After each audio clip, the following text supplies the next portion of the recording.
ರಾಜಕುಮಾರರ ವಿದ್ಯಾ ಪ್ರದರ್ಶನವನ್ನು ನೀವೆಲ್ಲರೂ ನೋಡಿದ್ದೀರಲ್ಲವೇ? ಗದಯುದ್ಧದಲ್ಲಿ ಭೀಮಸೇನನು, ದುರ್ಯೋಧನು, ದುಶಾಸನು ಸರಿಸಮಾನರಲ್ಲವೇ? ಅಸ್ತ್ರ ವಿದ್ಯೆಯಲ್ಲಿ ಮಾತ್ರ ಈ ಅರ್ಜುನನನ್ನು ಮೀರಿಸುವ ವೀರನು ಈ ಲೋಕದೊಳಗೆ ಯಾರಿಲ್ಲ ಎಂಬುದೇ ನನ್ನ ಅಭಿಪ್ರಾಯ.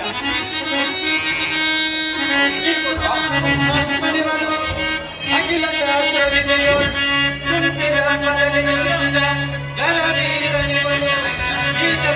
ಓಡಿಸಿದ ವೀರನು ಈ ಲೋಕದೊಳಗೆ ಯಾರಿಲ್ಲ ಎಂಬುದು